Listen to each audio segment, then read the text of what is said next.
lately kasi, parang nag-trending isang concert, di ba? Na kung saan, alam naman natin as a singer, hindi lang boring kung puro kanta lang. Parang kailangan ng skills in between the song, di ba? Kayo ba nagiging maingat kayo sa pagsasabi ng mga skills ninyo na kung saan hindi makaka-offend or especially jokes, yung mga jokes, di ba? Importante para matawa din naman yung mga tao. And how do you find that? Yeah, sige na muna. Ako, as much as possible, talagang susunod ako kung ano yung binigay sa amin na script. But at the same time, hindi ko hinahayaan na mawala yung totoong ako, kung paano ako magsalita. Pero andun talaga palagi yung very careful ako sa mga sinasabi ko. Kapag nag-joke is, kumbaga, within the limit lang. Ganun. Yun din yung sagot ko. Sorry, Copy-paste. Tanong ka lang. Ay, yung iba? Si Jessica siguro. Dapat ako. Kasi nagko-comedian to. Ay! Lahat kayo kailangan sa Kami naman, I agree with Hannah na we really follow the script.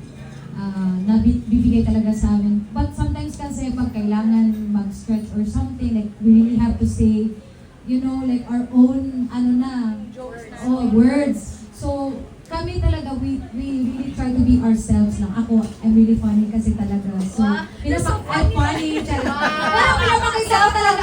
Ay, Sobrang okay mo sa part na yun.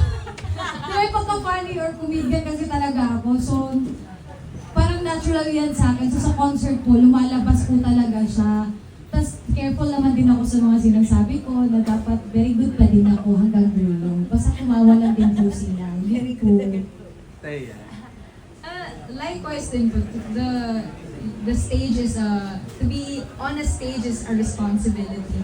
Lalo na there are people who really listen to us and even though we're really just starting out in the industry, parang our words also hold weight.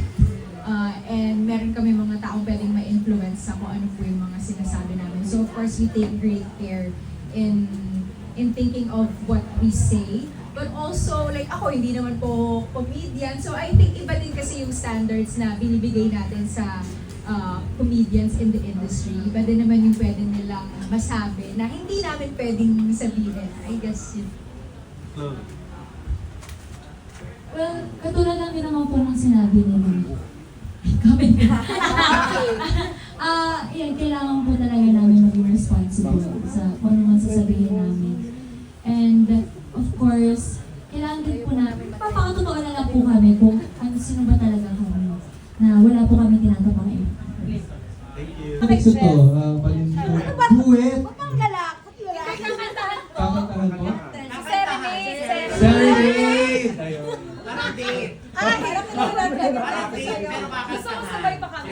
Sasagot sa akin. Sagot sa'yo. Sige. Mike ka! Kung may, wait lang, kung may, Sabay-sabay to kung ha. may actor akong kakantahan at isa-serenade, sino yun? Sagot kayo, 1, 2, 3, go! Miguel Tay Felix! Siya po yung sa akin. Anong kanta na? Sige. Paalam ka muna kay Ma'am. Heal the world? Joke lang. Ano ba? Kanta ko parang sa kanya? Oo. Ano? So akin ka na lang. Crazy in love. Sample! Sample! Di sayaw eh, kasi sumasayaw si Miguel. So, sayaw siya, tapos kanta ako. Ano naman sabi mo kay Isa? Ay, Isa, mahal kita. Mahal kita. Mahiram ng chest. Joke lang. Ikaw na! Marian. Muna mag-iisip muna ako. Wala, nag-iisip sila lahat ng kanta. Alam mo na, parang sa akin mo talaga yung tanong. Alam ko si Puto ah. Ngayon po yung patikim na ginagawa ni Jess sa stage, di ba? Yung mga pag-stretch at mga right now. Back-upan na lang po namin Oo, siya. pwede bang gano'n na Alam mo na kayo As a sagot? supportive Best we friend. support you. Seryoso ba? Dapat may song! Dapat may sagot! Okay, Ano fine, to, si sige. Hannah? Ako wala ko pa isa talaga, isa lang. Nakaduet ko na siya before for a theme song ng GMA. At sa All Out Sundays din, nakaduet ko na siya. Pero gusto ko siyang i-serenade. Nang wala siyang gagawin, makikinig lang siya sa akin. Si Christopher Martin. Anong song daw?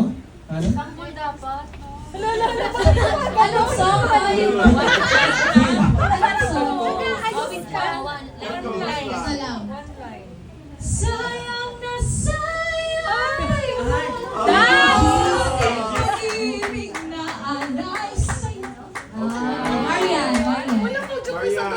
Marian. Ito yung ating mga board for this women. Chorus, ano ba? Si Thea, tsaka si Thea. Chloe. Nagbe-brainstorming pa. Mahirap pa Parang, sa song. parang hindi na ako mahirap sa tanong, ha? Ikaw. Kahit sino na lang. Si Alden na lang. Ayan. Si Alden, ano ba kakatayin mo? Line, one line. Love song. O, ano kakatayin mo kay Alden? Oh, Crazy in Love. Ano yung Crazy in Love sa Crazy in akin. Love? Love on Love sa akin. Okay. Sample. Baby, it's you! You're the one I love!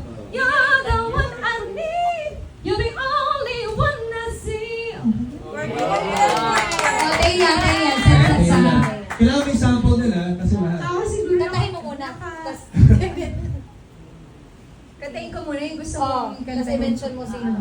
Kasi, You are sunlight and I'm Hindi, kasi gusto ko sana si Samsi. Na-cover ko na siya before sa Once on This Island. Yung nag-viral siya na, yung picture niya na viral, na yung ang laki ng arms. Daddy. Actually, ako yung babae na nakaharap sa kanya.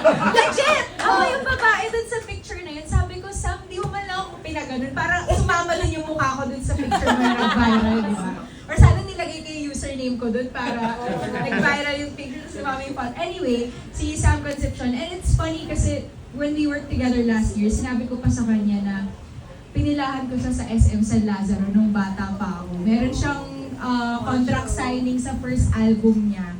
Tapos pumunta pa ako sa kanya nun para magpa-sign. Hindi ko na mahanap kung nasan yung album, pero I would love the opportunity for us to work together again. So, ayun. oh, Chloe, sino sa'yo?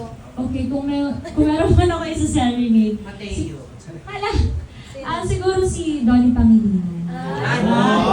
Sige, nag-react lahat. Bell! Yes! Anong song? Song Brown Eyes by Destiny. Sample. Red Eyes?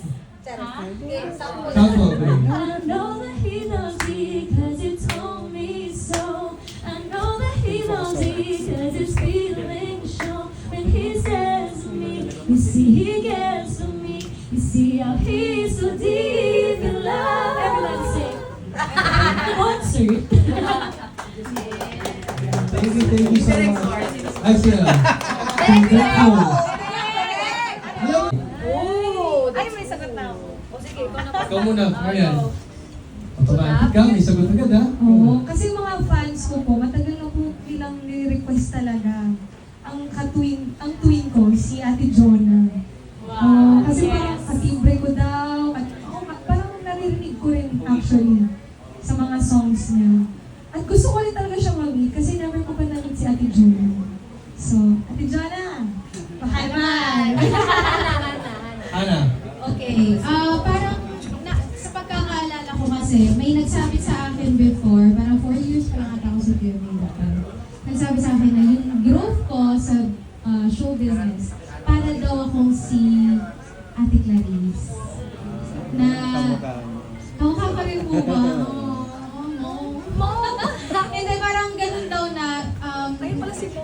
hindi man ganun ka-gradual yung pag, ang journey niya. Pero andun pa rin siya. At parang sinasabi nga rin nila, medyo matindi ko rin daw minsan. Parang kami ng technique. So, hindi ko si Ate Clarice ang gusto ko mag-journey. Ate Clo. Baka naman. Baka naman. Ito po talaga siya. Ito po. Itapat po natin ang ating mga cameras. Ayan po, ayan. Palakpak. Puro ka pala po yan. Thank you so much. Oo, ayan. Siyempre, tapos sa ating mga versus girls, what about of course sa ating mga board for this girls? Sino? Ako di na ako lalayo. Regine na ako kung pwede. Tolentino yan Si Jean Velasquez po. Kung bibigyan po ng chance, yun po yung sa akin. Ikaw. Ako nasabi na din ni Ate Hana, si Mom, si Miss Clarice de Guzman, and I think same din kami ni Long na si Miss Sarah Geronimo. Yes. Chloe? Yes, tama po si Thea. Si Miss Sarah G po talaga. Kasi parang bukod sa naging coach ko po sa The Boys, iba rin po kasi yung mga collab ko siya at makasama ko po siya on stage. Makapag-perform with her. So, sasayaw ka na? Yeah! Baka nakakasayaw tayo kapag siya na yung kakulang. Kilometro daw. Oh, di ba? Pero sa totoo lang, dapat ang magandang tanongin natin,